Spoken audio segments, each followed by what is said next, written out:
Hello, everybody. This is Todd Brown, and I am super excited about today's interview.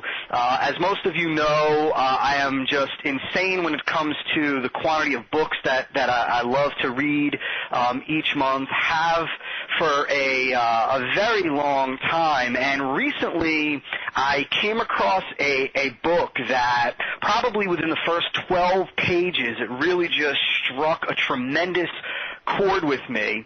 And I said to myself, I've just got to see if I can grab this author and spend some time with him on the phone, because I think that he is incredibly insightful. And fortunately, luckily, I was able to do that. And the individual that you're going to hear from today, his name is Timothy Ferriss. And he's the author of a brand new book that is just skyrocketing up the Wall Street Journal bestsellers list. And this is an incredibly successful kid, an incredibly insightful business person, and we are going to have a great time today. The book that I'm talking about is called The 4-Hour Work Week: Escape 9 to 5, Live Anywhere, and Join the New Rich. And that's what we're going to be talking about today. We're going to be talking about how to create a business and a lifestyle for yourself that fulfills all of your dreams and all of your wildest imaginations. And I know that sounds like a pretty big promise, a pretty big claim, but I believe that Tim is the person to do that for you. So before we get started, Tim, welcome, and thank you for being on the line with me today. Thanks for having me here. Pleasure to be here. You got it. Well, you've got an awesome, what I would call, resume. I'm a few years older than you, but I got to tell you, I was just incredibly impressed, man, when I read what it is that you've been able to achieve at such a young age. Can you just take like a few minutes to kind of share with everybody what you have been able to accomplish? Just kind of give us some insight, man. Sure, I'll give a brief snapshot. It's going to seem disconnected because I've spent a good amount of time in different places doing different things, but that's why the question, what do you do, which is, of course, the most common American question, is very difficult for me to answer. But so I guest lecture at Princeton University in high-tech entrepreneurship and have since 2003. I'm the only American to hold a Guinness World Record in Argentine tango. Also went to the semifinals of the Tango World Championships in Argentina, representing the city of Buenos Aires with an Argentine dancer. I was an All-American in collegiate wrestling, national champion in kickboxing. I have been a break dancer in Taiwan. I've been on TV on one of the top TV series in Hong Kong and China. I've been a glycemic index researcher, so looking at metabolism and nutrition. And then I also own a sports nutrition company with distribution through about 15 countries. That company I run primarily through wireless locations worldwide, so it doesn't inhibit my travel or what it is that I want to do outside of generating income. So those are a few of the top level things. If I'm leaving anything out, let me know. But my God, come to mind. If you're leaving anything out, I may have to cut this interview short. That's insanely impressive. Now, I've just got to ask this because I know that it is probably on everybody's mind. I mean, have you always been, I know you talk about this in the beginning of the book, but I really want you to cover it for everybody right now. Have you always been this super high achiever, this individual that, has this incredible IQ and has always been able to get a tremendous amount of phenomenal things done, or what? Almost everything I just mentioned has been done in the last few years.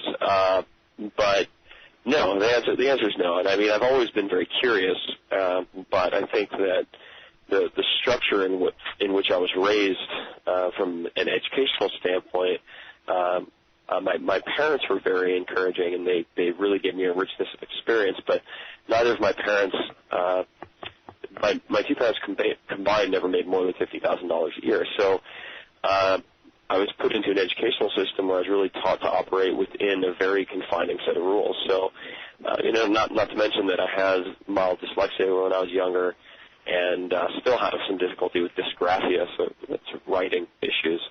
But long story short, no. I mean, I've worked since I was 14 years old in restaurants and so forth and so on. So I come from, I think, pretty humble beginnings, and really almost everything I just said has taken place between 2004 and now. So the world of options really opened up to me only in the last several years after I stepped out of the mindsets that I encountered in New York City and then in Silicon Valley, which is where I still live.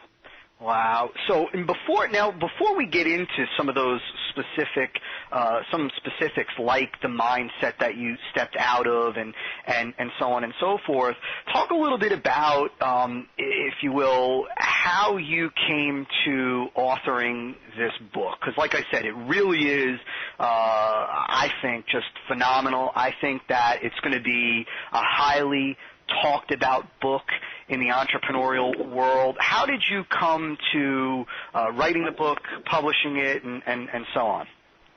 Yeah, sure. So I never intended to write a book. It was really more of a request by my students to some extent. So I'll take a step back and give people a little bit of background. So from 2003 to mid-2004, the lecture that I gave at Princeton, just twice a year, was focused on how to create highly profitable companies without outside financing. So how did you negotiate cash flow? How did you set terms with vendors and suppliers so that you could become profitable very quickly without outside financing? What I realized in June of 2004, very specifically, I remember June 14th, I was in New York really having an existential crisis, is that the objective, and at that point I was making a good amount of money. I mean, high 5 figures, sometimes 6 figures per month. And I realized that being a millionaire or having a very profitable company or career really wasn't the objective. When you take a step back, if you don't have time and mobility, that income has no practical value. So I realized that it's not that we want to be millionaires, but we want the lifestyle. We want the 9 to 5, I shouldn't say 9 to 5, but from when we wake to when we sleep existence that we perceive only millionaires as being able to have. And so in June of 2004, I left the country. I went to London to stay with a friend for 4 weeks to reassess my company, my direction, my choices, and my life goals. And I set a rule for myself during that time, which was very hard to follow, and that was that I was going to check email once per week. I would check email once on Mondays for 2 hours, and that was it. And I'd come from, in San Jose, the capital of Silicon Valley, checking email 100, 200 times per day.